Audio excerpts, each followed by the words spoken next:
Olá a todos, sejam bem-vindos em nome da Associação Nacional Latina de Saúde Mental e Abuso de Substâncias e do Centro Hispânico-Latino de Treinamento e Assistência Técnica em Abuso de Substâncias. Convidamos vocês para o segundo episódio desta série de seminários online em duas partes, intitulado A Intersecção da Medicina Tradicional e Saúde Mental na Comunidade Latinx. Esta é a segunda e a última parte desta série intitulada Entendendo Comportamentos Culturais Latinos na Saúde e o Papel das Mulheres. Meu nome é Fabrícia Prado, eu sou psicóloga brasileira e trabalhadora social clínica licenciada no estado da Geórgia, nos Estados Unidos, e vou estar apresentando a vocês a versão traduzida por mim para o português desta conferência web, que foi originalmente apresentada em inglês e organizada por Maxine Henry, co-diretora do Centro Hispânico-Latino de Treinamento e Assistência Técnica em Abuso de Substâncias, que é essa sigla que vocês veem, NHL-ATTC. Antes de apresentá-los às palestrantes de hoje, aqui estão algumas breves instruções sobre esta apresentação de hoje. Esta conferência está sendo gravada e também arquivada para reprodução futura, e também está sendo gravada em espanhol. Ao término da apresentação, haverá uma sessão de perguntas e respostas que foi gerada na apresentação ao vivo em inglês, e eu também as traduzi para apresentar aqui. Há perguntas muito interessantes e aparecem informações novas, né, quando as pessoas que estavam participando fazem as perguntas e as palestrantes respondem. E eu traduzi também esta parte. E logo após, solicitaremos que vocês completem uma breve pesquisa no final deste webinar. Então, esta é uma avaliação de satisfação e é importante para que o trabalho que a ATTC faz e oferece a oportunidade de melhorar esforços para treinamento. Então, eu peço que vocês fiquem até o final e observem esse link que vai aparecer como a última coisa para completar essa pequena pesquisa de satisfação. Embora a ATTC não fornece crédito para a educação continuada para este evento, eles pretendem fazê-lo para eventos futuros. Vamos começar apresentando o Centro Hispânico-Latino de Treinamento e Assistência Técnica em Abuso de Substâncias e sua equipe. O ATTC Nacional Hispânico-Latino se encontra na Associação Nacional Latina de Saúde Mental e Abuso de Substâncias. Em inglês, se diz NALBA, né? Essa sigla que vocês podem ver aí. Essa é uma organização sem fins lucrativos localizada no Novo México. A NALBA foi criada para atender às necessidades de uma voz nacional para as populações latinas no campo da saúde mental e para chamar atenção para as grandes disparidades existentes nas áreas de acesso, utilização, pesquisa baseada na prática e pessoal adequadamente treinado. Esse que vocês veem aí é o diretor executivo da NALBA, que é Freddy Sandoval. Esse ATTC faz parte de uma rede ATTC, que é um recurso internacional multidisciplinar para profissionais da área de serviços de tratamento e recuperação de drogas. Estabelecido em 1993 pelo Departamento Americano de Administração de Serviços Relacionados ao Abuso de Substâncias e Saúde Mental, ou SEMSA, a rede ATTC é composta por 10 centros regionais nacionais, 6 centros internacionais de HIV, financiados pelo PERFAR, 2 centros de área de enfoque nacional e um escritório de coordenação de redes. Juntas, a rede atende a todos os 50 estados dos Estados Unidos, Distrito de Colômbia, Porto Rico, Ilhas Virgens Americanas, Ilhas do Pacífico de Guam, Samoa Americana, Palau, Ilhas Marshall, Micronésia e Ilhas Marianas. Os ATTCs internacionais do HIV atendem ao Vietnã, Sudeste Asiático, África do Sul e Ucrânia. Aí você pode ver esse mapa dos ATTCs que são baseados com base nos Estados Unidos. O ATTC Nacional Hispânico e Latino tem um foco nacional para as comunidades hispânicas e latinas e a força de trabalho que presta serviços a estas comunidades. continuando. Aí você vê a equipe do ATTC hispânico e latino, que conta com o Dr. Pierluigi Mancini, que é o diretor do projeto, Maxine Henry, co-diretora do projeto, e Ruth Yanes, assistente executiva.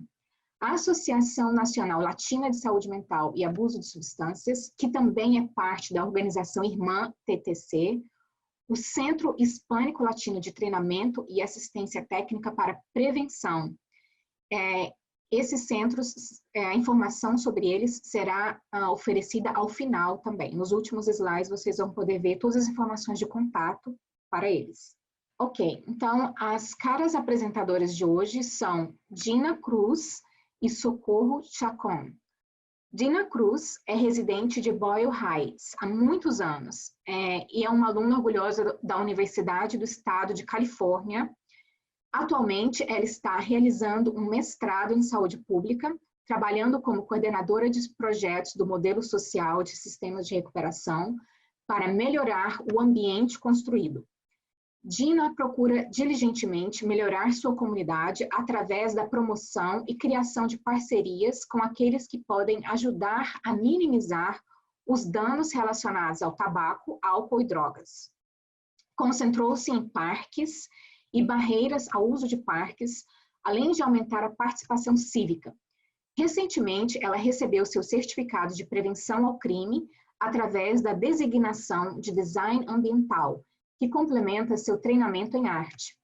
Atualmente, ela também é membro do Conselho Consultivo do Hollenbeck Park e do Conselho do Bairro de Boyle Heights. Socorro Gutierrez Chacon é a ligação comunitária para o projeto de sala de emergência centrado na comunidade, esse CCERP, que é um programa dos sistemas de recuperação de modelo social, e desde 1999 ela tem trabalhado para prevenir problemas relacionados ao álcool no condado de Orange, em Los Angeles, usando estratégias baseadas na comunidade. Ela tem uma vasta experiência em organização e construção comunitárias. Sua experiência inclui a coleta e análise de dados da comunidade sobre fatores de risco e proteção, o desenvolvimento de apresentações e treinamentos de prevenção, a participação de membros da comunidade e participação cívica, e a mobilização de vizinhos para prevenir e ou reduzir problemas relacionados ao álcool e outras drogas em comunidades de alto risco. Então, agradecemos a Dina Cruz e Socorro Chacon por esta conferência web. Então, tudo que eu vou falar de agora em diante são as palavras de Dina Cruz e Socorro Chacon, que foram traduzidas ao português. Então, e durante a apresentação, elas revezaram as falas e vou estar apontando quem começou. Então, vamos começar com as palavras de Socorro Chacon e depois Dina Cruz, que foram então traduzidas para o português. Muito obrigada por nos considerar e por nos dar a oportunidade de compartilhar nossas experiências de trabalho com a população latina para resolver problemas relacionados ao álcool e outras drogas, incluindo medicamentos prescritos ou de venda livre, ou que são isentos de prescrição.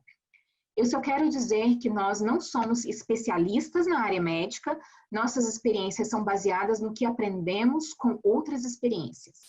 Nossa agência, que é a chamada Sistema de Recuperação de Modelos Sociais, Social Model Recovery Systems, é uma organização sem fins lucrativos que fornece serviços de abuso de drogas, saúde mental, vida em transição sem uso de drogas e prevenção. Desde 1986, os sistemas de recuperação de modelos sociais, abreviado pelas siglas em inglês SMRS, presta serviços a pessoas que enfrentam vícios no condado de Los Angeles e no condado de Orange, na Califórnia. O Departamento de Educação do SMRS fornece serviços de treinamento e consultoria projetados para os participantes aprenderem sobre comportamentos de dependência, controle de raiva, prevenção de recaídas, trauma e abuso de drogas, além de tratamento adequado para doenças mentais. Além disso, o SNRS é projetado para atingir o objetivo de reabilitação social e integra programas de prevenção, uma vez que o meio ambiente desempenhou um papel importante na reabilitação pessoal e como determinantes sociais da saúde. A missão do programa de prevenção é envolver a população mais vulnerável para enfrentar as condições e discrepâncias sociais que ameaçam nosso ambiente saudável. Basicamente, mudar as condições nos lugares onde as pessoas vivem ou trabalham. Continuando nas palavras de Dina Cruz. Socorro compartilha um pouco sobre os sistemas de recuperação de modelos sociais e o projeto de sala de emergência no centro comunitário. Eu queria dar a vocês algumas informações sobre o trabalho que estamos realizando e por que começamos a investigar a cultura e o papel das mulheres em nosso trabalho de prevenção.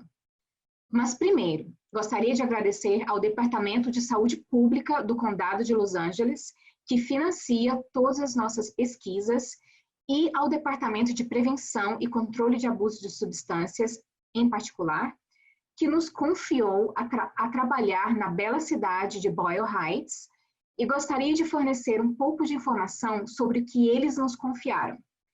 Em 2013, fomos convidadas a examinar o centro médico do hospital de LA, que serve como um meio de assistência imediata, um lifeline, para toda a comunidade, principalmente para os nossos vizinhos desabrigados que usam esse lugar para atender às suas necessidades sociais básicas, como usar os chuveiros, alimentos, e não apenas para necessidades médicas. Em 2013, fomos contratadas para descobrir como podemos ajudar melhor nossa população de rua.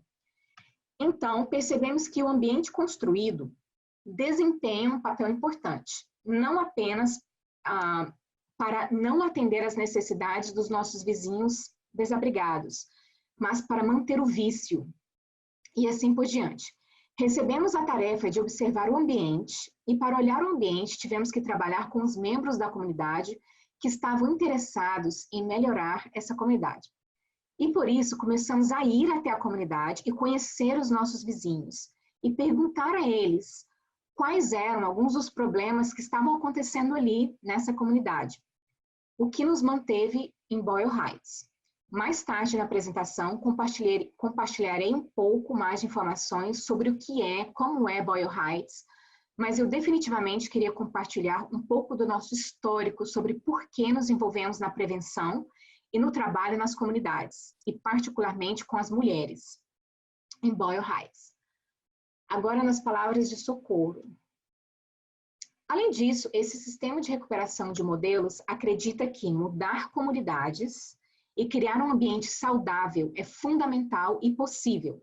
Portanto, envolvemos os membros da comunidade mais uma vez para resolver problemas relacionados ao álcool e outras drogas e melhorar a vida em seus bairros. Além disso, a participação dos residentes é fundamental. E nosso trabalho com os residentes nos ajudou a prestar atenção às atividades e aos objetivos em relação às suas necessidades. Ao longo dos anos, o processo do modelo de saúde pública construiu para o desenvolvimento e análise das características que distinguem a prevenção baseada em comunidade de todas as outras formas ou ações. A abordagem do modelo de saúde pública à prevenção visa melhorar a vida das pessoas afetadas por drogas ou políticas de drogas e enfoca a saúde, a segurança da população e a abordagem das mudanças no ambiente social e físico e, mais importante, incluem a participação da comunidade. Mais uma vez, a prevenção é meu foco na mudança de pessoas e inclui contribuições de vários setores, incluindo serviços sociais, justiça, políticas e partes interessadas para abordar estas questões. A abordagem da saúde pública é um processo de 3 etapas que pode ser aplicado a qualquer problema que afete a população, como agente. Para entrar um pouco no tema de hoje, a pessoa que pode usar o medicamento, a pessoa que compartilha o medicamento, seria um exemplo.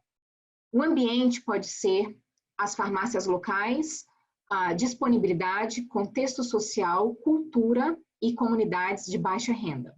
Então, sobre a cultura também desempenha um papel muito importante, pois fornece importantes benefícios sociais e econômicos, melhora a aprendizagem e a saúde, aumenta a tolerância e as oportunidades de encontrar-se com outras pessoas.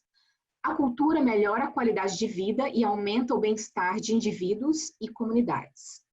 Algumas comunidades podem ser definidas por crenças ou ideologias comuns, como religião, opiniões políticas, raça ou etnia, status econômico, etc. A comunidade trabalhará em Boyle Heights. Portanto, tomamos uma consideração importante sobre como a cultura influencia os problemas. Boyle Heights tem um bom número de famílias hispânicas que existem há gerações nos Estados Unidos. Nas palavras de Dina Cruz, a cultura é tão dinâmica e é por isso que queremos entender melhor as crenças invisíveis, as coisas invisíveis que estão impactando como buscamos ajuda. E queríamos ver como isso impacta o uso indevido de medicamentos. E em breve vocês poderão contribuir para encontrar essas informações, pois haverá uma pergunta de votação ou de enquete, mas eu queria dar um pouco mais de informações sobre a cultura e o contexto. As diferenças étnicas e geracionais dão crédito à cultura, às características e ao contexto. É o que precisávamos para ver e ouvir as diferenças da comunidade nos padrões de comportamento entre subgrupos étnicos e geracionais da população. Além disso, validar a necessidade de pesquisas baseadas na prática cultural, bem como técnicas de prevenção e intervenção alinhadas com a cultura e o contexto da pessoa. Era isso que queríamos alcançar quando começamos a ouvir na comunidade. Isso era algo que estava circulando, mas o uso e abuso de medicamentos, a troca de remédios, tudo isso era algo que estava circulando. E falaremos mais adiante sobre como eles se infiltraram.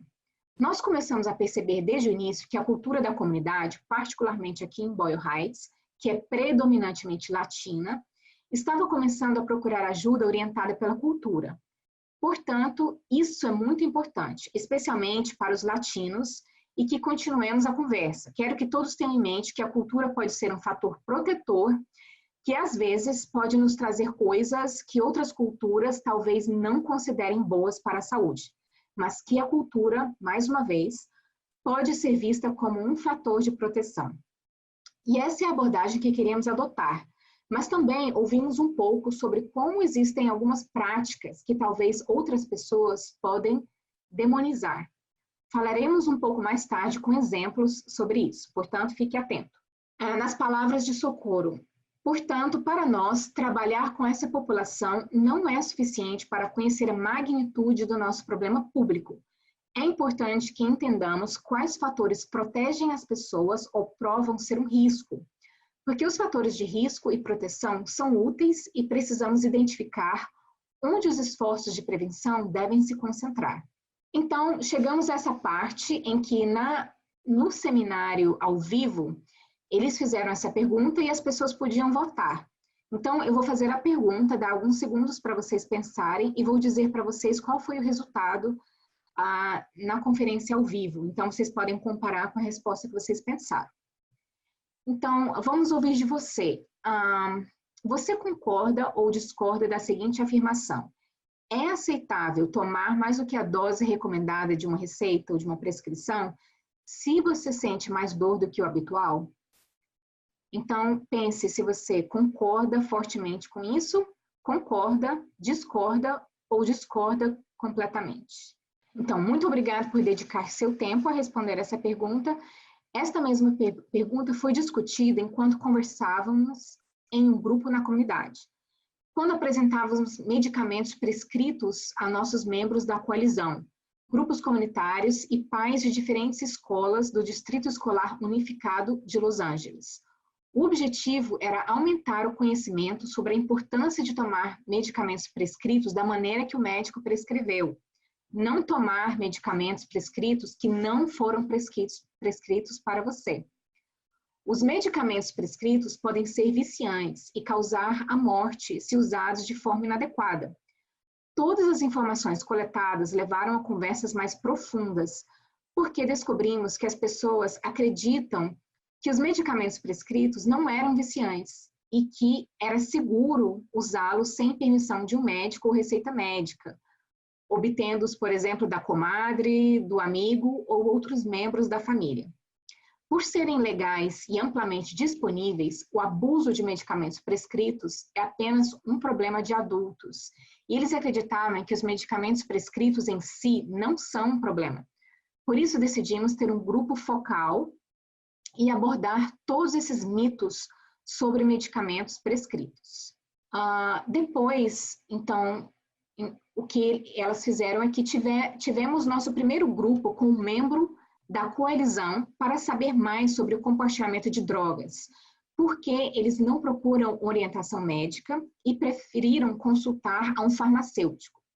Ao mesmo tempo, o Departamento de Saúde Pública do Condado de Los Angeles fez um relatório de avaliação das necessidades da comunidade sobre o uso indevido de medicamentos prescritos e a percepção do público em Los Angeles. O financiamento mostrou que os medicamentos prescritos são os segundos, depois da maconha, como os medicamentos mais comumente abusados nos Estados Unidos. A droga mais abusada nos Estados Unidos. Segundo lugar. Então, aproximadamente 6,8% dos adultos abusam de medicamentos prescritos. Havia outras informações por uma razão pela qual as pessoas faziam mau uso de remédios controlados, e que 36% disseram que era para relaxar. E perguntavam como conseguiam alguém para comprar remédios nas ruas do bairro. 68% disseram isso foi fácil demais.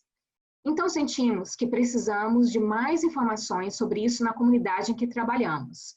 Então, agendamos um grupo focal adicional para incluir homens de 55 a 59 anos, mulheres de 25 a 59 anos, jovens de 14 a 17 anos, idosos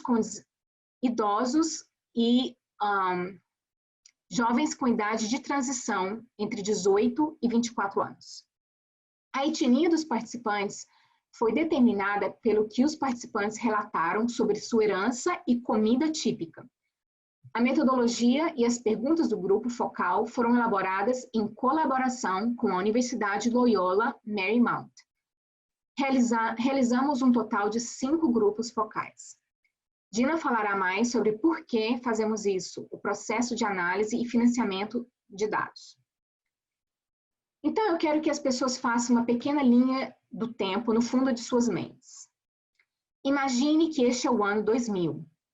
Começamos a trabalhar nisso em 2016. E em 2017 foi quando queríamos saber mais e fizemos isso. Desenvolvemos um grupo focal adicional, mas ao mesmo tempo o país estava lidando com a crise dos opioides.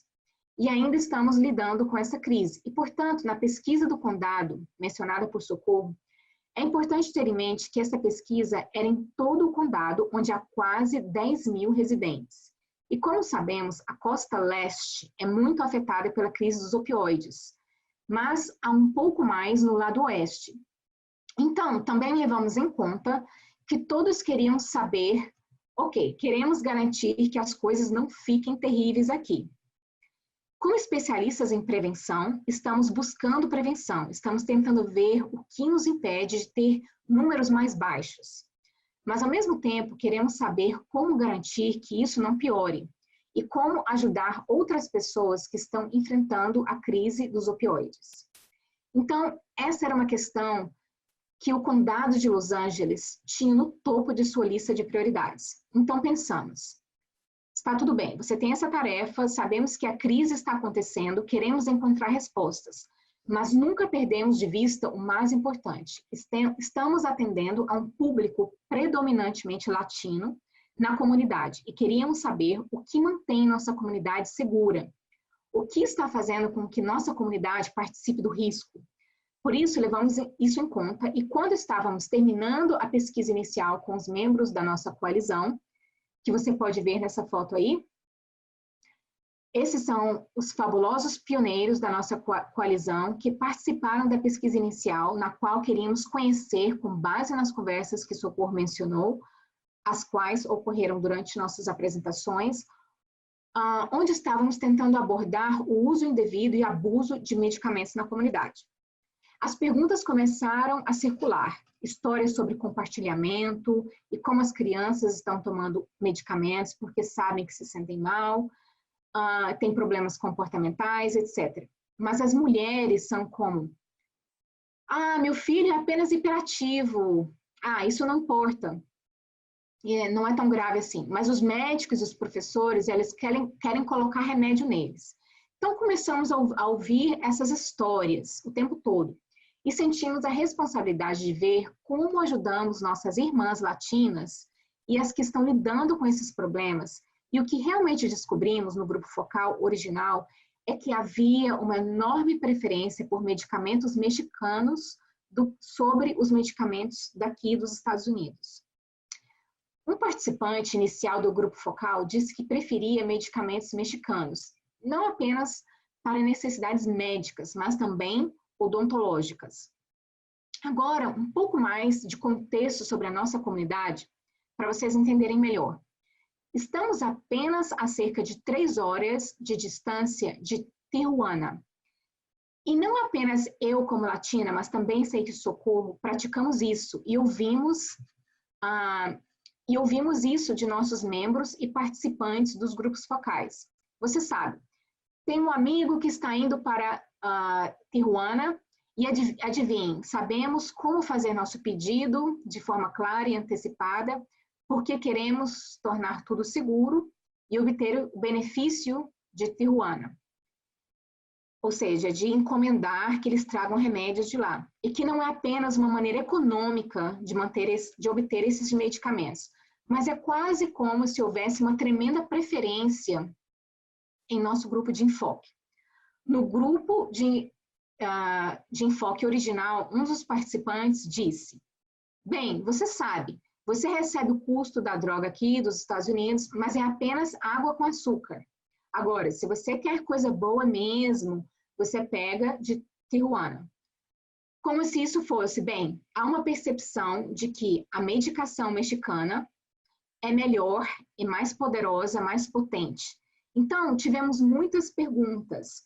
E em 2017, foi quando começamos a analisar o grupo focal que incluía a comunidade em geral. Lembre-se que nosso primeiro grupo focal eram nossos membros que participavam de apresentações comunitárias, que faziam parte da nossa coalizão. Agora, abrimos as pesquisas desse grupo focal para a comunidade em geral e queríamos obter um pouco de todos os grupos. Começamos com os jovens de 14 a 17 anos, que participaram do nosso grupo focal.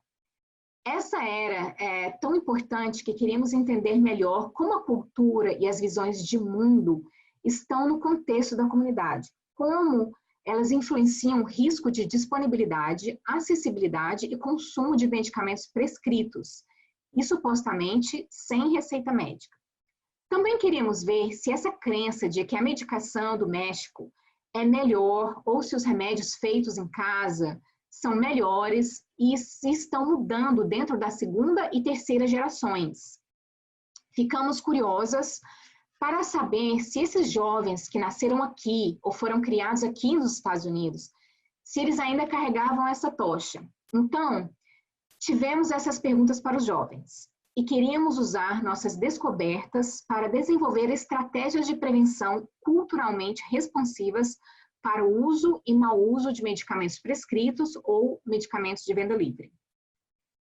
Eu tenho que dizer a vocês que tenho muito a compartilhar e estou muito animada. Mostrarei um pouco mais sobre essas recomendações mais tarde, quando terminamos. Fique atento a essas informações. Mas o que eu quero compartilhar sobre os jovens é que eles estavam muito bem informados sobre os medicamentos vendidos sem receita e começavam a sentir como, eu sei o que eu preciso fazer e eu sei como posso obter esses medicamentos. Mas não sem envolver as mães. Eles mencionaram que sempre envolvem as mães. Sempre checavam com a mãe, queriam saber se aquele caldo, se aquela sopa caseira. Eles sabiam, estavam compartilhando histórias sobre como conseguir esses medicamentos de venda livre também. Se eles têm dor de cabeça ou um resfriado, sempre primeiro verificam com a mãe. E foi incrível como o Vic Vaporub foi considerado bom e bem recomendado pelas mães ou avós para curar qualquer coisa. Aquele remedinho de farmácia, Vic, né? Sim, eu sei que há muitas piadas sobre isso, mas isso é verdade e é bem significativo para nós na cultura latina. E depois, então, passamos para a faixa etária de transição, que eram os jovens de 18 a 24 anos. Eles estavam no grupo que pesquisamos com aqueles que fizemos no grupo focal. Eles compartilharam que estavam na universidade e que foi a primeira vez que alcançaram o próprio senso de eu estou cuidando das minhas necessidades médicas, ou eu sou mais responsável por cuidar da minha própria saúde, pelo qual eles ficaram muito agradecidos pelos centros de saúde estudantil que eles tinham e que agora podiam alcançar o nível mais alto de atendimento, e com esse nível mais alto, eles conseguiram acessar mais recursos.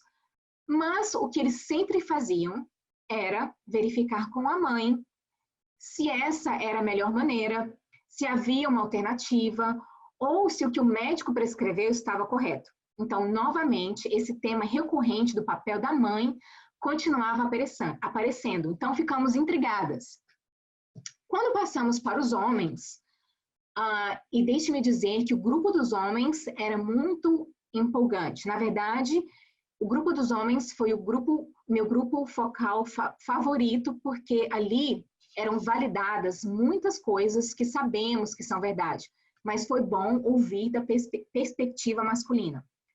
Os homens compartilharam que, embora os tempos tenham mudado, ainda enfrentam papéis de gênero impulsionados pelo machismo, são provedores e a saúde não é prioridade para eles. Eles pensam que, se cuidarem de si mesmos, de acordo com o que eles compartilharam conosco no grupo focal, um cuidado básico de si mesmos, eles estariam tirando algo que poderiam estar dando à família. Mas eles reconheceram que as mulheres vão primeiro e depois os homens. Eles mencionaram todas as mulheres, principalmente mães, mas também mencionaram irmãs e esposas. Eles mencionaram que se não fosse através delas, não procurariam ajuda com a saúde. Esperariam até que seja uma emergência do tipo, se não estou sangrando, se não sinto que estou morrendo, não vou ao médico. Essas eram as histórias. Eles compartilharam. Se eu não vejo sangue, ou se eu posso andar, ainda vou trabalhar. Mas as mulheres estavam melhorando a saúde deles. E as mães lhes davam pacotes de cuidados, mesmo que fossem homens adultos. As mães estavam preparando pacotes de cuidados para eles, como para levar nas viagens para Tijuana. Eles mencionaram que informavam a família: ei, pessoal, estou indo para Tijuana, e eles teriam essa bolsa lá preparada, um pacote preparado com todos os itens de remédios para que eles pudessem buscar e trazer. Portanto, de acordo com Diana, foi muito emocionante ouvi-los e reconhecer o papel das mulheres e quão elas são importantes para eles nesse aspecto da saúde. Este grupo foi o único que mencionou nosso status legal. Eles mencionaram que isso os impediu de buscar e obter saúde. Nenhum dos grupos focais mencionou saúde mental ou deficiência e como eles estão lidando com isso. E acho que isso foi algo que perdemos em nosso grupo de discussão, porque são tópicos que são ainda tabus na nossa comunidade. Mas isso é algo para o futuro que queremos analisar. Agora, com os idosos. Os idosos também foram muito interessantes. Eles disseram: Você sabe o quê? Se eu tiver que escolher entre pagar o aluguel e receber meu remédio, ou se eu tiver que escolher entre pagar uma conta ou receber meu medicamento, eu pagarei a conta. Então, a outra coisa que surgiu é ainda mais desafiadora. Eles também disseram: se eu estou quase morrendo, a minha vida está quase terminando, então continuarei com o que sei, ficarei com os medicamentos aqui dos Estados Unidos que os médicos estão me passando, com o que quer que o médico tenha prescrito para mim. Eles pareciam um pouco menos apegados ao uso de remédios mexicanos. Depois do término dos grupos focais, ao final, eles compartilharam que eles gostam de beber tequila com limão quando tossem. Eles compartilharam isso, o que é realmente interessante. Mas a la pièce de résistance, que é o destaque, a coisa mais importante, foi quando atingimos o grupo de foco das mulheres. Mal posso esperar para compartilhar com vocês o que esse grupo produziu. E esse grupo merece atenção especial. E isso porque esse tema das mulheres estava surgindo o tempo todo. Sabemos que as mulheres são muito importantes. As mulheres latinas, o papel que desempenham. Então, vamos chegar a isso, mas agora vocês poderão participar de mais uma pergunta de enquete. Aí está. Você prefere medicamentos dos Estados Unidos ou do seu país de origem? Então, aí você pode pensar, você prefere dos Estados Unidos, você prefere do país de origem ou não tem certeza? Bom, na conferência ao vivo, 55% dos participantes que votaram disseram que preferem os medicamentos dos Estados Unidos, 18% disseram que preferem do país de origem e mais ou menos 5% disseram que não têm certeza. Sobre comportamentos de busca de ajuda. Então, aqui temos o tema recorrente quando falamos brevemente sobre o que mencionamos sobre a medicação mexicana preferida por nós. Já falamos sobre como os comportamentos de busca de ajuda são promovidos por faixa etária e como descobrimos que o mais importante é que as mulheres eram as guardiãs da saúde. E queremos nos concentrar um pouco mais nisso. Antes, mais uma pesquisa de enquete. De quem você busca dicas ou conselhos de saúde? Médicos do meu país de origem, médicos da comunidade, outros profissionais de saúde nos Estados Unidos, outros profissionais de saúde do meu país de origem, amigos ou membros da família. Ok, então vamos verificar se esses resultados aqui conferem com o que vocês pensaram. 62% disseram que eles procuram conselho de um médico. 5% disseram que eles preferem conselhos de médicos da comunidade de seu país de origem. Médicos da comunidade com 8%, profissionais de saúde dos Estados Unidos 9%, outros 2% e 3% disseram de amigos e 9% disseram de familiares. Então, esses resultados são muito interessantes e é engraçado como amigos e familiares obtiveram uma porcentagem dessa pergunta. Então, isso está mostrando aspectos culturais. Agora, então, vamos iniciar a parte em que falamos sobre as mulheres, as guardiãs da saúde, os pilares na comunidade latina da saúde. E a coisa mais interessante que descobrimos das mulheres foi que elas tinham um grande conhecimento. Poderíamos ter tido esse grupo de enfoque por 3 horas e não seria o suficiente para que elas pudessem relatar tudo o que sabiam. As mulheres tinham muito a compartilhar, compartilharam receitas, remédios, mas o mais importante é que elas sabiam muito bem o que havíamos aprendido com os outros grupos. Elas estavam muito conscientes e disseram: você sabe o quê? Eu sou a médica. Eu sou a médica, eu preciso ter a resposta. Sei que tenho que estar preparada para quando algo acontecer com a minha família. Se alguém estiver doente, eu preciso ter a resposta. Isso foi realmente poderoso. Elas estavam cientes disso e eram muito tenazes. Elas sabiam que a internet estava disponível para elas como um recurso. Elas também sabiam que tinham que ter alternativas para elas.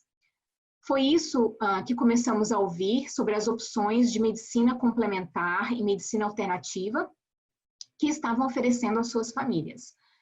Mas elas mencionaram outra coisa realmente interessante. Elas explicaram um pouco por que preferem remédios mexicanos e os cuidados e médicos mexicanos. Porque elas achavam que os médicos de outro país, como daqui, aliás, que médicos de outro país, né, os médicos do país delas, tinham mais coração e empatia. Elas sentiram isso aqui nos Estados Unidos. Elas diziam, né, quando você vai ao médico aqui, você é apenas mais um número. E outro participante, ou você é apenas mais um número, você é apenas um outro paciente. Elas sentiam que mesmo quando você vai à farmácia no país de origem, elas poderiam receber o atendimento personalizado que elas estavam procurando. O investimento em sua saúde, ou mesmo tendo mini consultas com o farmacêutico, e se você não tiver dinheiro, a farmácia era uma linha de defesa. Depois falaremos um pouco mais sobre as linhas de defesa para buscar saúde, mas isso foi muito interessante, porque as mulheres tinham isso a compartilhar e estavam conscientes do seu papel como pilares da saúde. Eu só quero acrescentar que no grupo de foco das mulheres, descobrimos que uma das razões pelas quais elas iam ao farmacêutico, ao invés de ir às salas de emergência, era a linguagem. E elas também iam ver a uma botânica, a uma loja de remédios naturais, homeopáticos, e falaremos isso dentro de alguns momentos também. E como todos os funcionários falavam espanhol, portanto, nossa comunidade se sente mais conectada e bem compreendida dentro dessa outra modalidade de farmacêuticos, de botânica, do que com os médicos. Então, voltando um pouco a explicar melhor o que é Boyle Heights, o que é essa comunidade aí onde fizemos as perguntas. Lembre-se de que essas respostas foram predominantemente de uma comunidade que é 94% latina. Somos apenas 10 quilômetros quadrados, é uma cidade muito pequena, mas somos densamente povoados. Temos 100 mil residentes em Boyle Heights e 94% são latinos. De todos esses 100 mil residentes, 52,4% nasceram no exterior. Então, isso é realmente poderoso, porque sabemos que essa comunidade é rica e tem uma história de acolher todas as comunidades e uma história de ativismo. Quando falamos em acolher comunidades, sei que quando falamos de estrangeiros, falamos sobre o México. E o México é tão grande quase quanto os Estados Unidos. Eles têm muitos estados. Em todos esses pequenos estados, como desde a cidade do México até Oaxaca, Puebla, Michoacán, todos esses estados mexicanos estão ali. Por isso, é muito importante ter em mente que essa diversidade foi importante para esta comunidade. Isso é algo que realmente vai melhorar a saúde se pudermos tirar proveito da importância da cultura e da demografia das comunidades que servimos para entender como adaptar melhor o acesso a iniciativas de saúde e prevenção, adaptar essas comunidades e respeitar seu componente cultural.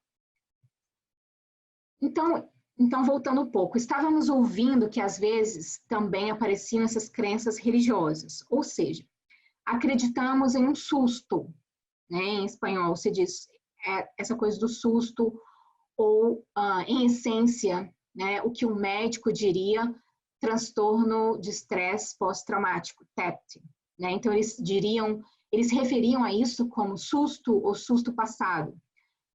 Mas para nós podemos vinculá-lo a diabetes. Se você tiver, por exemplo, se você tiver susto, se diz que você sabia que você pode ter diabetes se você tiver susto. Nós acreditamos nisso. Não beba água depois de ter um susto. Ele sempre diz, se você tiver se você beber água e tiver um susto, você pode ter diabetes. Coisas assim que podem parecer engraçado, mas é real e acreditamos nisso. E é por isso que queremos que os prestadores de cuidados, profissionais de saúde, especialistas em prevenção, reconheçam essa realidade dessas crenças. Por exemplo, acreditamos também em mal-olhado. Essas coisas são reais para nós e elas impactam a nossa saúde. Por isso é importante manter isso em mente nas comunidades em que trabalhamos. A comunidade, as culturas que servimos são muito importantes para o desenvolvimento de estratégias, seja para buscar saúde ou impedir que algo aconteça. Então, continuando, quando falamos de medicina complementar e alternativa, estava circulando durante esse grupo focal com as mulheres, elas tinham muito o que compartilhar. Eu sei que mencionei que elas compartilhavam sobre remédios. Uma coisa que chamou a minha atenção foi o uso do leite materno. Isso era muito frequente. E não apenas o leite materno, mas também para compartilhá-lo. Uma mãe que tinha um recém-nascido, aliás, uma mãe que tem um recém-nascido tem o melhor leite, e nós sabemos disso. E se você confia nessa pessoa que está amamentando, seria então conveniente solicitar o leite para tratar infecções de ouvido ou oculares. Eles mencionaram infecções oculares onde usam leite materno. Eu sei que sabemos que isso pode ser arriscado por causa de infecções e coisas que podem ser transmitidas através do leite materno. Mas isso é algo que está acontecendo, realmente fazemos. Então, Dina compartilha uma experiência pessoal, ela diz, a minha irmã mesmo me fez saber quando meu filho nasceu, que tinha 2 ou 3 amigos que pensavam que podiam confiar em mim, que eu não tinha nada, nenhuma doença, e me pediram meu leite materno para tratamento. Então, até mesmo algumas pessoas compartilham isso. Eles usam também o leite para pequenas queimaduras e também fazem uso da urina para tratar infecções por fungos. Eles mencionaram como a urina pode ajudar a tratar fungos nos dedos dos pés e, em particular, quanto menor a criança, mais limpa é a urina. Então, se você conseguir uma urina de bebê, por exemplo, para tratar seu fungo, esse é o melhor tratamento. Então, esse é o tipo de coisa que elas estavam compartilhando ali. Também remédios para perda de peso. O chá de canela também foi mencionado. Uma das participantes compartilhou que ela havia perdido 20 quilos bebendo chá de canela. E todas essas receitas e remédios eram realmente muito interessantes de ouvir. Elas compartilharam também a mistura de cacto mexicano com toranja, e que bebiam pela manhã por 9 dias, e isso ajudava a reduzir a gordura do corpo. Então, todos esse tipo de remédio caseiro, dicas de saúde, apareciam ali nesse grupo. Então, agora quero falar um pouco sobre as recomendações. E antes de passar para o próximo slide, quero falar sobre a maioria dos artigos, mas, em primeiro, sobre as recomendações. Sabemos que, de acordo com nossas descobertas, realmente defendemos intervenções voltadas para as mulheres. Se as mulheres são responsáveis pela saúde e as mulheres são os pilares da família, as intervenções para proteger e ajudar as pessoas a alcançar saúde devem adaptar-se às mulheres, principalmente às mulheres latinas. Como em 2016, 30% da população pode ser composta por era composta por latinos, soma uma força muito importante. Nossa saúde e bem-estar podem realmente ter um impacto negativo se não vermos e tratarmos enquanto latinos. O que representa, estamos em quantidade e representativo nos Estados Unidos. Então, uma outra recomendação é que os prestadores de serviços, os profissionais da área de saúde, possam ajudar seus pacientes latinos a alcançar níveis mais altos de atendimento, se reconhecerem que há crenças culturais na preferência de abordar a medicina complementar e alternativa. Portanto, os médicos devem saber quão comuns são os remédios caseiros que usamos e se houver um potencial conflito com o medicamento prescrito. Pode ser estranho, mas, por exemplo, Socorro mencionou os nopales, que são os cactos mexicanos. Então, esses cactos são saborosos para a dieta mexicana, eles crescem facilmente em áreas secas, são abundantes e sabemos disso. Mas se o paciente está tomando medicamento para regulação do sangue, os cactos podem, nopales, esses cactos, eles podem ter um efeito adverso. Portanto, se o médico estiver atendendo a uma população específica em que o cactus é um alimento básico da dieta, ele precisa saber e estar ciente desse possível efeito colateral adverso. Embora seja raro, isso é como reconhecer e respeitar a cultura da comunidade que eles servem. E em defesa, não posso enfatizar a importância dessa defesa da comunidade e proteção da comunidade pelos prestadores de serviços da saúde. Não apenas os profissionais da saúde, mas a comunidade precisa advogar, precisa defender a disponibilidade de recursos para tratar questões ainda estigmatizadas, como doenças e deficiências em saúde mental. Isso é algo do qual não estamos falando, não estamos defendendo o suficiente. E existem recursos disponíveis na comunidade que eles podem não estar cientes de como esses recursos estão aí e como alcançar esses recursos dentro da comunidade. Portanto, o objetivo é tirar nossa comunidade das emergências. Não queremos que seja como, vou esperar até que eu esteja morrendo para obter ajuda, mas sim adotar a prevenção e intervenção e obter cuidados médicos contínuos, dos quais nós precisamos. E para aqueles que não estão familiarizados com o que é uma botânica, né? O que é essas lojas naturais, medicina natural. Então, a botânica é uma loja simples que vende ervas e esses remédios tradicionais, velas, outros itens usados para fins religiosos também ou rituais. Essas lojas são muito famosas nessa comunidade, como Dina mencionou antes. Somos uma comunidade pequena, com apenas 10 quilômetros quadrados e temos 10 botânicos e apenas 6 farmácias. Então, há mais lojas desses medicamentos naturais e alternativos do que farmácias. Então, eles são muito famosos, porque, como uma das mulheres compartilhou conosco, se eles vão à botânica, eles dizem que tinham uma infecção no ouvido, mas eles colocavam um cigarro e depois colocavam o Vic, né, Vaporub, elas não vão se sentir julgadas. Mas se elas forem ao médico e falarem que elas fizeram isso, o médico vai dizer o que vocês estão falando, né? Então, elas não sentem vergonha quando elas falam essas coisas culturais nessas lojinhas de botânica. Então, novamente, a barreira da língua também é um fator importante para o qual as pessoas procuram essas botânicas dentro da comunidade. Então, os botânicos foram identificados como os pilares da saúde da comunidade, assim como uma farmácia. Assim como as mulheres mencionaram que a farmácia em seu país era a primeira linha de defesa, para alguns dos participantes, a botânica foi a primeira linha de defesa. E eu sei que muitas pessoas demonizam esses lugares, mas na realidade são lugares onde você pode obter ajuda.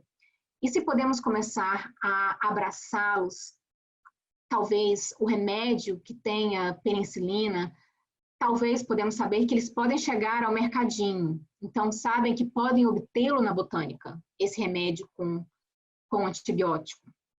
Né? Quanto mais famosos eles ficam, né, esses lugares, mais fácil as pessoas vão conseguir obter mais e mais tipos de remédios, inclusive antibióticos, nessas lojinhas. Então, mas talvez se desenvolvamos esses relacionamentos com eles e os ajudemos a entender, a fornecer serviços seguros para essa comunidade e a entender que eles são importantes e que eles são valorizados, então, isso é importante, né, como dentro da comunidade, como alguns passos, né, que estamos tentando trabalhar e fazer que os trabalhadores, os prestadores de serviços de saúde locais também reconheçam a medicina complementar e alternativa, para reconhecer que os pacientes vão à botânica, eles vão ao mercadinho, e ascender ao nível do ambiente construído, do próprio ambiente. Estamos olhando para a botânica e podemos ajudá-los a servir melhor a comunidade, para que eles saibam que eles são importantes, são necessários, mas queremos que eles sejam bons operadores, para que eles parem de operar nas sombras, às escondidas, e para que eles obtenham o reconhecimento que eles precisam. E se não reconhecermos a importância deles, então não poderemos ajudá-los. Então, direi que nossos residentes, participantes, as pessoas que vivem na primeira geração de Boyle Heights, têm uma conexão profunda com as suas crenças na cultura. Outro fator é que o fato de que não terem seguro de saúde foi mencionado com suas crenças na cultura. Outro fator... Então, o fato de que não terem seguros de saúde foi mencionado como motivo para ir à botânica. Por serem mais barato, né, também, e conseguirem uma consulta rápida, eles apareciam quando queriam, enquanto estavam trabalhando e conseguiam, eles saíam do trabalho rapidinho, iam até a botânica e conseguiam o que queriam, era uma consulta rápida, e então, ao invés de passar horas na sala de emergência ou tentar agendar uma consulta com o médico. Eles diziam que podem tomar 2 ou 3 pílulas, ao invés de comprar um vidro inteiro de um medicamento. Então, infelizmente, isso aumenta o uso da medicina alternativa e os faz receber poucos cuidados médicos também. Nossa cultura latina é incluída, desde que eu, Dina, sou mexicana, nossas crenças são fortes e temos orgulho do conhecimento que adquirimos de nossos ancestrais para cuidar da nossa família. Medicação não é algo que procuramos primeiro. Sempre tentamos a medicina alternativa, o remédio caseiro, procuramos aconselhamento familiar e confiamos em nossas mães ou nos conselhos das avós. Definitivamente, os latinos geracionais estão apegados aos remédios caseiros e é algo que usamos com orgulho. A cultura teve um papel importante em nossos cuidados médicos. Inclusive, cada cultura tem acreditado no tratamento de doenças de saúde e nos prestadores de serviços da saúde. Na Califórnia, de acordo com estudos recentes de 2017, houve mais de 2.000 mortes por overdose de opioides. Houve mais de 2.000 mortes por overdose de opioides, uma taxa de 5,3 mortes por cada 100.000 pessoas. O principal fator causador da overdose de drogas por opioides foi o que envolveu opioides que eram receitados, com mais de 1.000 mortes em 2017. Portanto, a necessidade de lidar com medicamentos prescritos é crucial. E gostaria de acrescentar que nós, da Social Model Recovery Systems, sistemas de recuperação de modelo social, teremos uma conferência também sobre opioides na comunidade da Califórnia, esse mês, em novembro de 2019. Então, com isso, elas encerram a apresentação. Você pode visitar o website da agência delas, que é socialmodelrecovery.com, para obter mais informações ou enviar um e-mail a elas. Eu vou colocar aqui o slide das informações delas, informações de contato das apresentadoras. E lembrem-se que agora há várias perguntas que surgiram durante a apresentação ao vivo, e eu vou agora começar com as perguntas e respostas, e com essas perguntas surgiram várias questões novas que elas vão adicionar, que não foram apresentadas agora durante a apresentação. Então, peço que vocês fiquem até o final, e depois da sessão de perguntas e respostas, então, haverá a breve pesquisa de satisfação, que vocês vão poder clicar e completar. Maxine Henry, que é a co-diretora do ATTC, foi a pessoa que foi a anfitriã deste seminário ao vivo, e ela também coordenou essa parte de perguntas e respostas e fazia alguns comentários quando ela lia as perguntas que iam chegando, né, das pessoas que estavam participando. Então, eu vou ler exatamente como ela fez as perguntas dos participantes, os comentários e as respostas que Dina e Socorro estavam apresentando para os participantes. Então, a primeira pergunta vem de Jerry Baio, e ele queria saber: o grupo focal abordou os problemas de opressão racial, desigualdade racial, falta de acesso a serviços e não consideração da medicina tradicional? Então, elas disseram: essa é uma ótima pergunta, tenho a dizer que sim e que não. A razão pela qual eu digo que sim e não é porque eles não usaram especificamente essas palavras, não disseram nada, mas mencionaram os determinantes econômicos da saúde, as barreiras que os impedem de alcançar saúde, como os financeiros, eles mencionaram que os medicamentos são caros, e os nossos idosos disseram: se eu tiver que escolher entre pagar o aluguel e receber remédio, adivinha o que eu vou fazer? Então, lembre-se que eles reconheceram que as condições socioeconômicas estão afetando a forma como procuram saúde e medicamentos, mas não exclusivamente. Não tentamos intencionalmente avaliar isso, mas sabemos que está lá e sabemos que isso os afeta. Então, Maxine diz: ok, quando você fala sobre sobre dos jovens em idade de transição, você pode estender um pouco mais o que significa isso, de que idade você está falando? Então, elas explicam que abrimos para o público entre 12 e 17 anos. Ou seja, por isso, quando decidimos abrir os grupos focais para a comunidade em geral, abrimos para 12 a 17 anos. E a faixa de transição eram os jovens de 18 a 24 anos. E do jeito que fizemos, criamos um folheto. Fomos aos centros da juventude, ao clubes de meninos e meninas locais, né, o Boys and Girls, o clube, o Centro Atlético Universitário, aqui em Boyle Heights, que eram centros para jovens, e pedimos a eles que nos ajudassem a entrevistar os jovens. E eles estavam dispostos a participar, estavam empolgados por vir fazer parte do grupo focal no clube local de Boys and Girls, para que pudessem, em parceria com esse clube, fornecer o espaço e anunciariam, então, o seu uso e garantiram aos participantes, praticamente distribuímos os folhetos e conversamos com os diretores. E eles nos ajudaram, então, a organizar os grupos. Então, Maxine comenta: ótimo, muito obrigada por isso. Então, temos mais duas perguntas que vou fazê-las juntamente. Quando você fez os grupos focais com os homens, eles eram os únicos participantes naquele momento? Porque às vezes, você sabe, as respostas podem ser diferentes se as mulheres estiverem na mesma sala, ou pessoas mais jovens. Então, eles perguntam se estavam só os homens. E como os grupos focais se comportaram para cada uma das diferentes faixas etárias e grupos de gênero sobre os quais você falou? Então, eles respondem: o grupo focal de homens, em particular, era exclusivamente de homens. Eles estavam em uma sala de conferência privada, gravamos as conversas, tivemos atividades para eles. Eles colocavam um adesivo na opção que eles preferiam, semelhante a essas perguntas de enquete que nós fizemos aqui.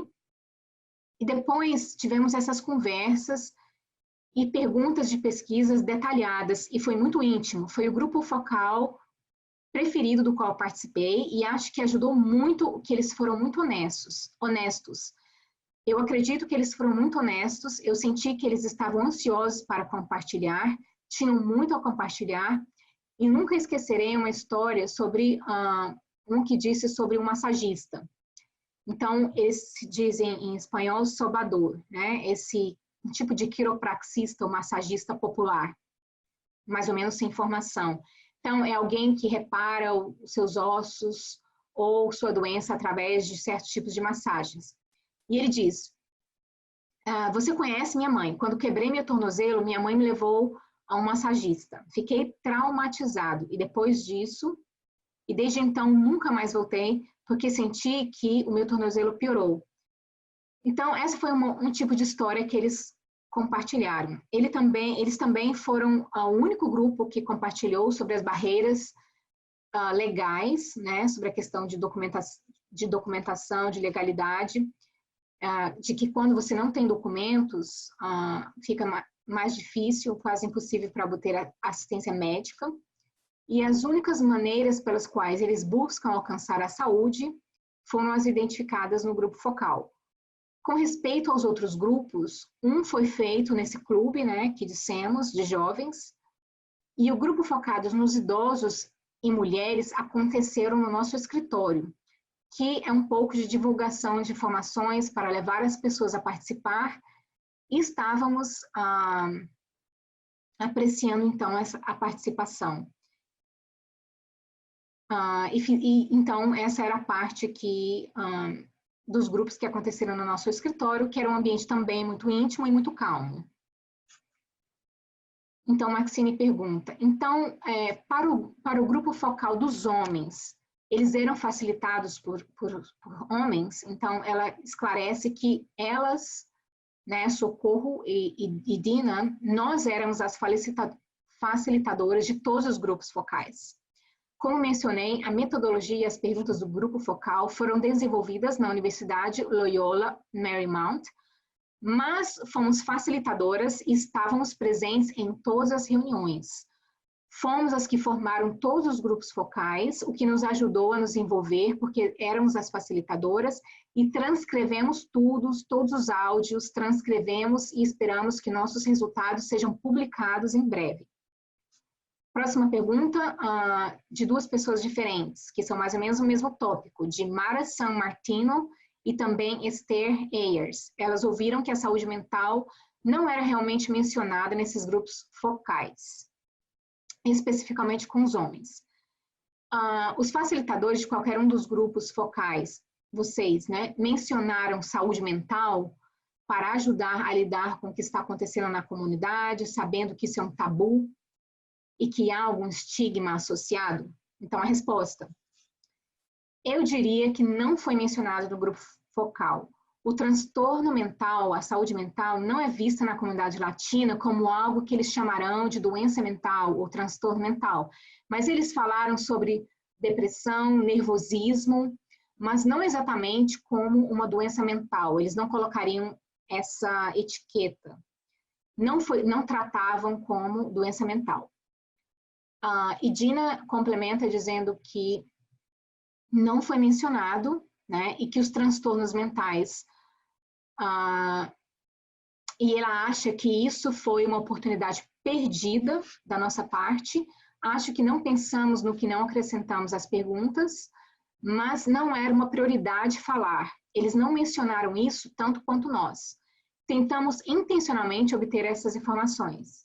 Eu acho que foi uma oportunidade perdida da nossa parte, porque sabemos que esses são tópicos que não são discutidos, particularmente se eles são tabus ainda.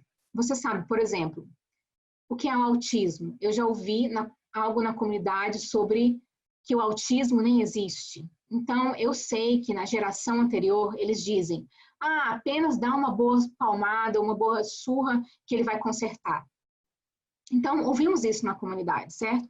Então, sabemos, mas não tentamos investigar ou perguntar de propósito, e acho que isso foi realmente uma oportunidade que perdemos, porque sabemos que é uma barreira à saúde, que não estamos alcançando o nível mais alto de atendimento que poderíamos alcançar.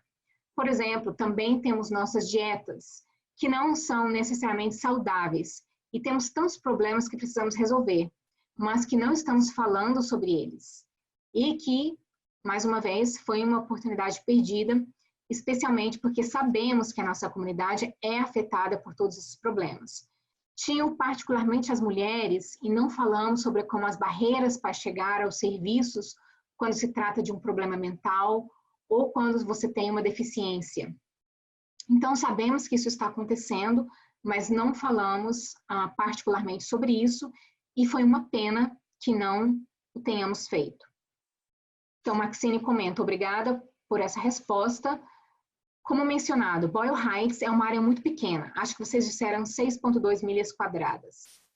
Você sabe se as pessoas da comunidade estão procurando serviços de saúde mental e onde eles estão procurando? Então, elas respondem, temos um mapa de recursos na nossa comunidade em Boyle Heights. Isso foi outra coisa que fizemos para ajudar nossos vizinhos desabrigados, como nos foi designado originalmente. Então, tentamos encontrar recursos para os nossos vizinhos de rua e, portanto, uma das coisas que fizemos foi mapear recursos dentro da comunidade e descobrimos que temos muitas opções que prestam serviços, como o Centro de Bem-Estar, o Centro de Mulheres, os Botânicas, onde você pode obter alguma ajuda aí, esses recursos estão disponíveis, mas não sabemos exatamente como a comunidade, em que medida eles estão usando esses recursos. Mas temos alguns recursos na comunidade, temos 2 hospitais principais, temos muitas clínicas e organizações sem fins lucrativos, mas não sei o quanto a comunidade está usando esses recursos. Também porque a primeira impressão, antes de falar sobre doenças mentais, às vezes eles falam sobre bruxaria. Sim, isso é outra coisa quando você fala, talvez tenha algo errado comigo, que eu não posso explicar. Então, às vezes, o primeiro pensamento é, alguém deve ter feito algo contra mim que fez surgir isso. Até mesmo eu respondo às vezes como se alguém quisesse me fazer mal quando eu talvez só esteja tendo estresse ou ansiedade. Então, isso é uma coisa cultural. Mas em termos de recursos, você sabe, não sabemos até que ponto esses recursos estão sendo utilizados. Ok, então, outra pergunta. Anabela mencionou que os vícios muitas vezes não são vistos como doenças ou como sintomas de problemas de saúde mental. A questão de...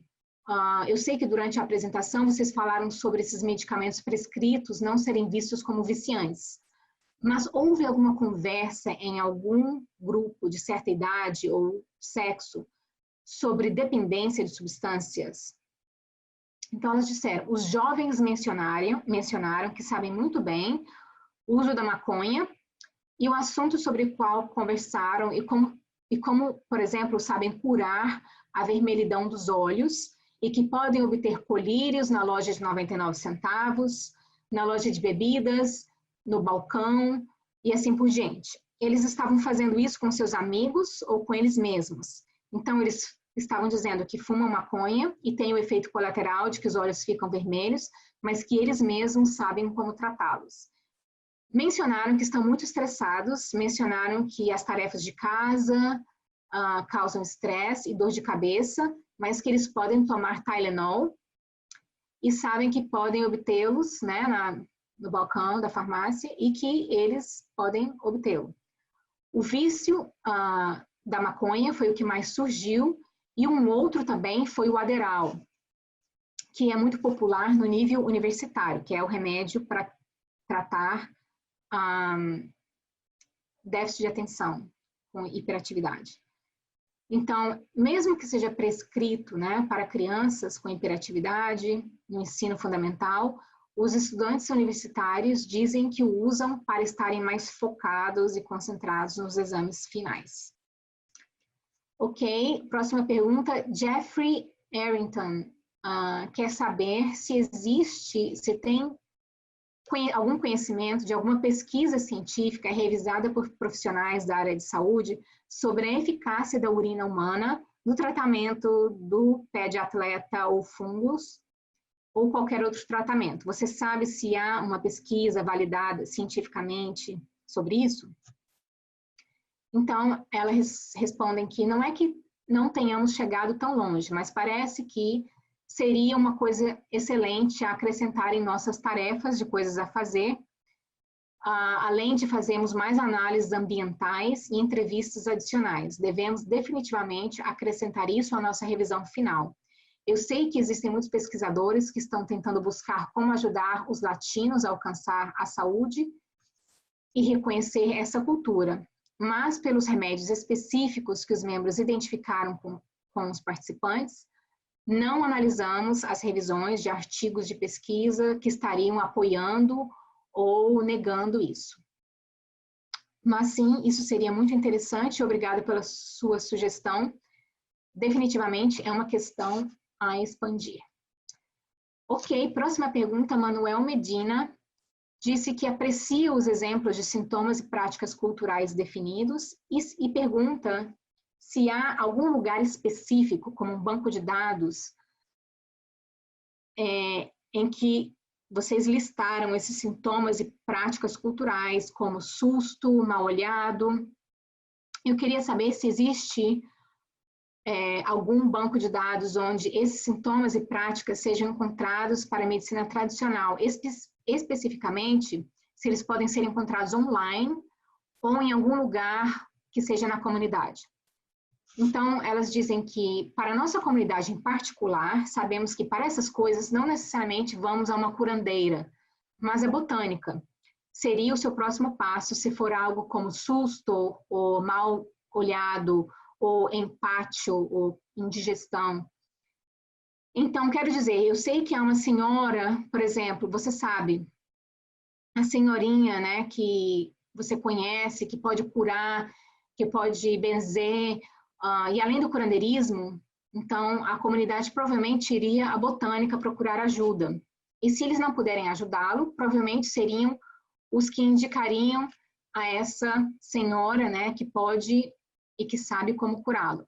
E, na verdade, temos um membro da coalização que promove que ele sabe como fazê-lo, que ele usa a quiropraxia, né, para tratar problemas com os ossos, juntas e também chakras. Então, é mais para aqueles que buscam esse tipo de ajuda. É mais como abordar a comunidade, porque o conhecimento existe e vai de boca em boca. É saber quem você conhece, mas se você chegar a um lugar onde não pode obter ajuda, então talvez apenas busque a botânica. Eu sei que pode parecer assustador no começo, ou que você pode ter conflitos religiosos, mas talvez apenas para ter uma segunda opinião. Ou talvez eles indiquem um chá ou alguma coisa natural. Pode ser tão pouco, ou quando fazer uma aromaterapia, pode ser tão simples como isso, o que não implicará necessariamente em um ritual. Mas eu diria apenas que você converse com as pessoas, porque o conhecimento existe dentro da comunidade. Próxima pergunta. Alex Santos pergunta, ele não tem certeza de se entendeu. Os farmacêuticos da comunidade podem vender medicamentos sob prescrição médica, mesmo que os membros da comunidade não tenham a receita médica? Então, elas respondem, ótima pergunta, nós realmente sabemos com certeza que sim, que os farmacêuticos estão fornecendo medicamentos sem receita. Não apenas porque ouvimos isso dos membros da comunidade, mas porque nós mesmas tentamos obter medicamentos em uma farmácia sem receita e conseguimos obtê-los.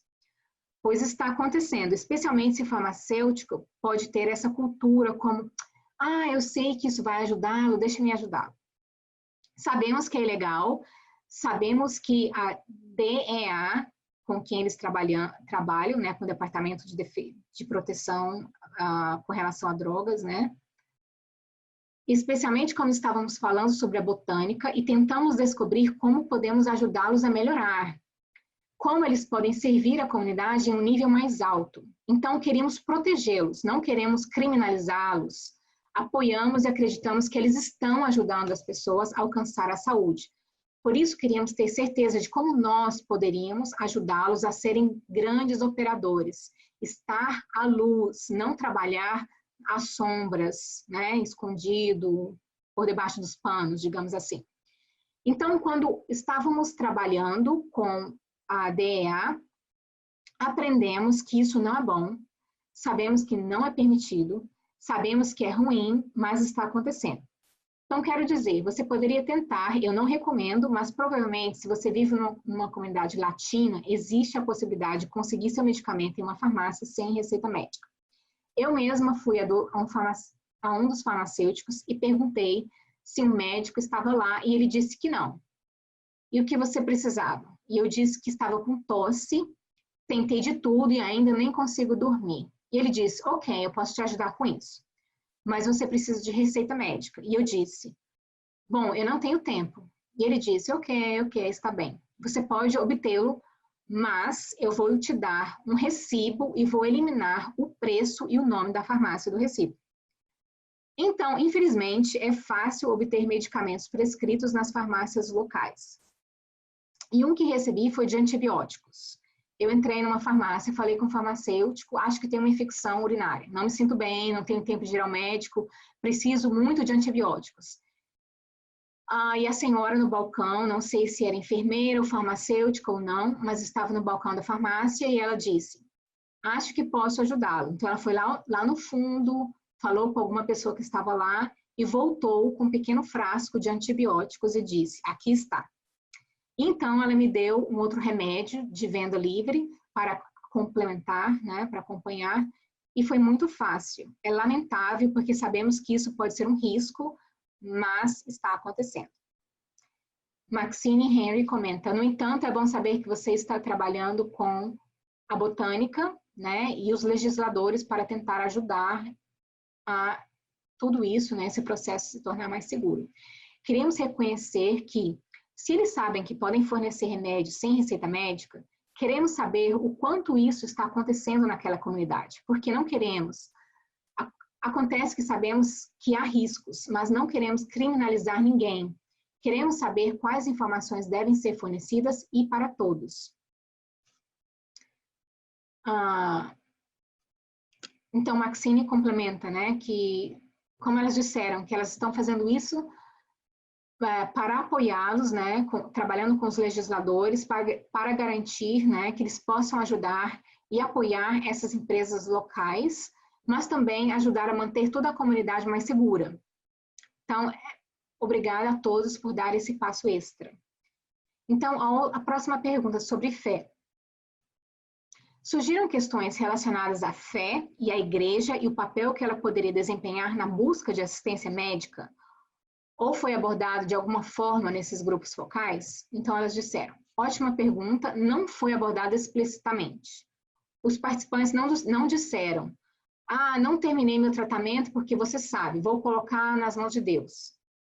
Eu sei que quando fizemos nossa última revisão, houve alguns pesquisadores que observaram que, por que crenças religiosas, às vezes em particular, em uma comunidade latina católica existem, eu colocarei nas mãos de Deus, e você conhece particularmente os pacientes latinos, que ao lidar com o HIV, né, e havia um artigo sobre pacientes latinos que procuravam, né, que dizia que eles procuravam, mas não aderiam ao tratamento do HIV, por muitas razões, e uma delas foi a religião. Então, é como se esse colocar nas mãos de Deus, e Deus fará o trabalho por mim, existe, mas no grupo de foco que fizemos, não perguntamos explicitamente, e isso não saiu muito na conversa. Então, a questão da religião não surgiu, nem sequer falamos sobre isso.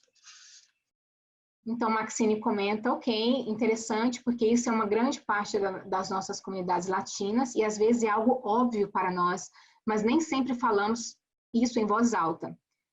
Outra questão específica sobre essa pesquisa, embora saibamos que os grupos focais foram realizados em Boyle Heights, e há ali uma maior concentração de herança mexicana nessa população latina, a pergunta é, houve alguma conversa sobre qualquer outro grupo de outra herança e também o grupo multigeracional? Ou seja, os grupos de discussão falavam sobre as diferenças que vêm nas outras gerações? Então, elas respondem, tínhamos uma maneira um tanto confidencial para que eles pudessem compartilhar com quais países ou com qual comunidade eles se identificavam. E descobrimos que tínhamos, então, pessoas ali também de El Salvador, mas principalmente mexicanas e também salvadorenhas, né? O que eles falaram foi que mencionaram o acesso à informação pela internet e que as mulheres usam que estão muito conscientes de que podem ver as informações, verificar suas fontes, mas ainda acreditam no que a mãe, no que está acontecendo em casa, e essa proximidade com a casa, principalmente com o papel feminino, né, do que a mãe, as avós estão dizendo. Então, eu acho que era algo como uma peça geracional que estava lá. porque vemos a mudança na tecnologia e sabemos que eles não estavam tão confortáveis em outras gerações. Eu fiquei um pouco mais curiosa com os jovens, eles tiveram que gostar mais dos profissionais, porque eles eram, eu acho, também dentro da gravação, mas uma vez que a gravação parou, eles se abriram um pouco mais. Então, nós vimos que tinha algo acontecendo, mas que não era tão forte. Uma outra pergunta. Jerry Dell mencionou que trabalha com homens há 40 anos, ou pelo menos desde o trabalho de sua organização. Embora as latinas tenham um papel importante em conseguir que um homem procure ajude com frequência, ele diz que são outros homens, como amigos, ou os pais, ou membros da família, que são homens, que terão um impacto maior se decidirem mudar ou não comportamentos. Ou, por exemplo, para melhorar seus comportamentos. Então, ele está dizendo que, na verdade, depende da influência de outros homens. Então, esse tipo de conversa surgiu nesses grupos focais com os homens? Então, eles respondem que não. Que os homens disseram que não era os homens disseram simplesmente que se não era uma emergência, que eles não procurariam ajuda, e mencionaram que eles apenas examinavam e buscavam ajuda por causa da pressão das mulheres, então não tinham um histórico de como outros homens os ajudavam a procurar assistência médica. E também aceitar que eles estão procurando atendimento foi como uma impressão de que o homem não precisa ir ao médico, como uma negação entre eles.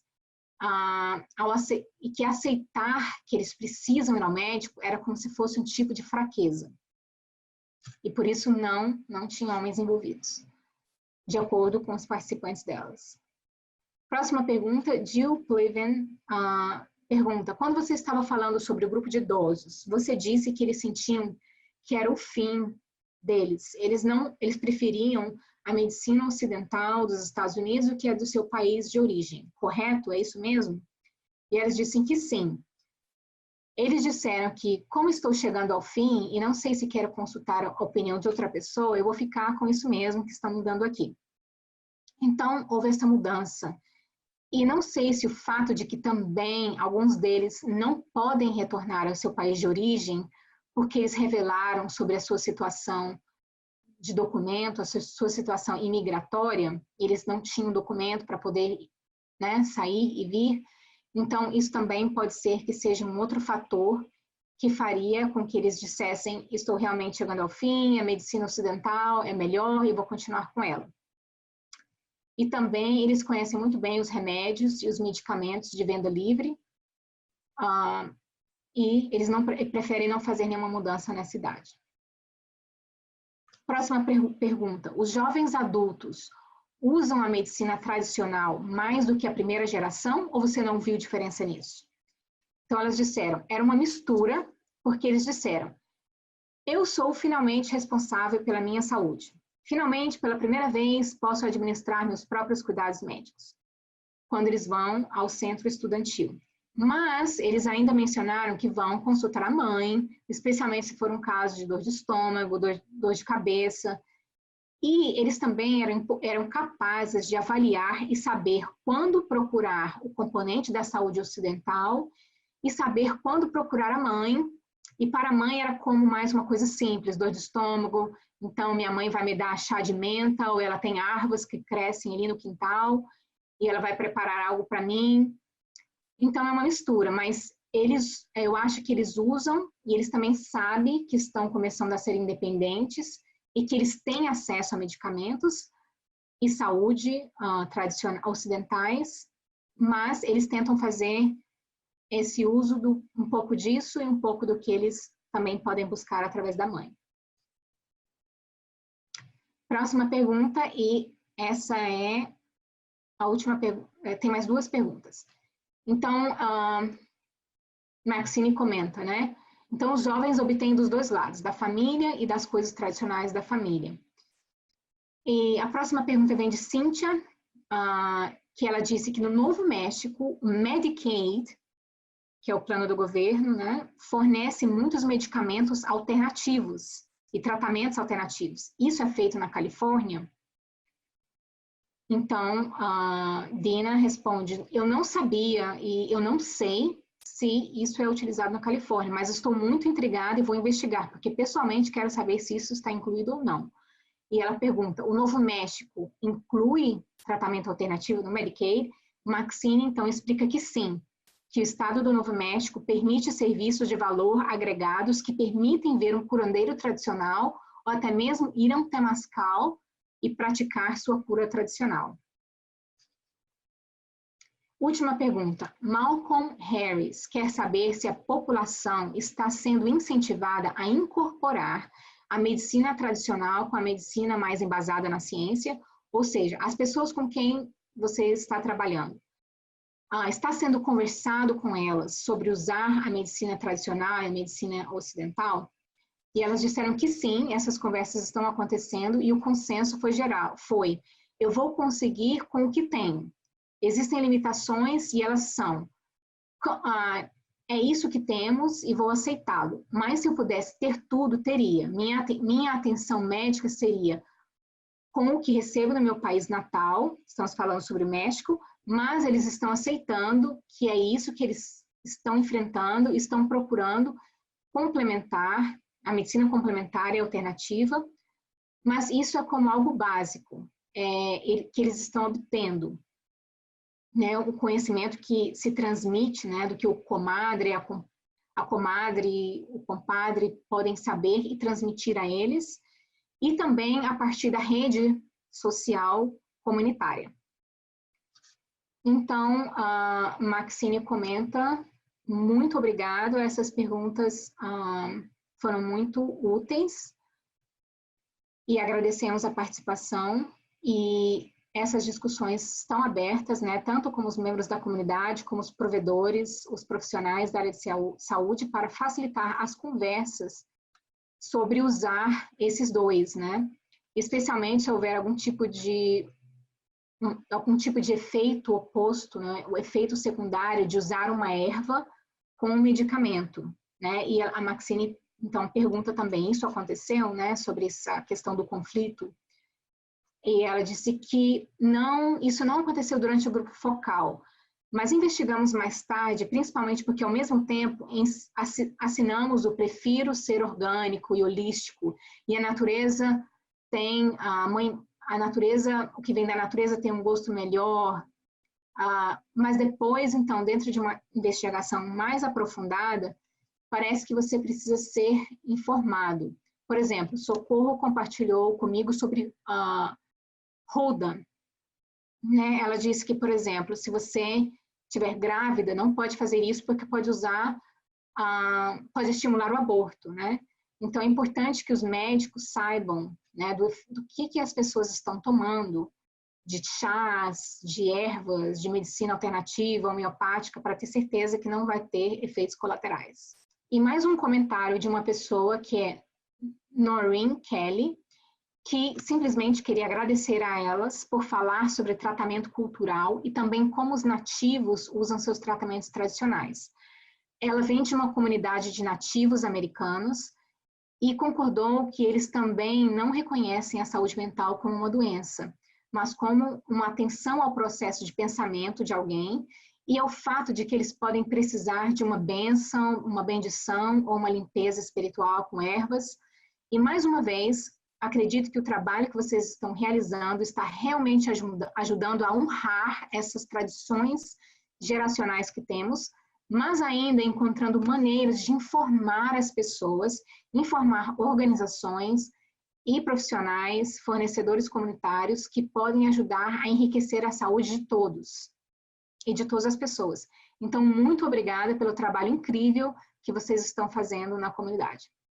Então, agradecemos a Dina Cruz e Socorro Chacon pela excelente apresentação desse webinar, que vai estar disponível também, aí está para vocês na tela as informações de contato do ATTC, e se vocês forem no website, vocês podem ver essa apresentação ali, também arquivada, gravada, e vocês podem escutar novamente, ou podem entrar em contato direto com eles para pedir mais informações, ou podem entrar em contato direto também com as apresentadoras.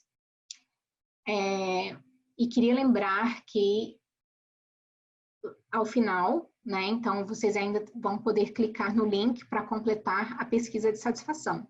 Então, mais uma vez, muito obrigada pela sua participação, né, nesse seminário, nessa conferência web, e que vocês tenham um dia maravilhoso e não se esqueçam de completar a pesquisa de satisfação. Mais uma vez, muito obrigada. Até logo.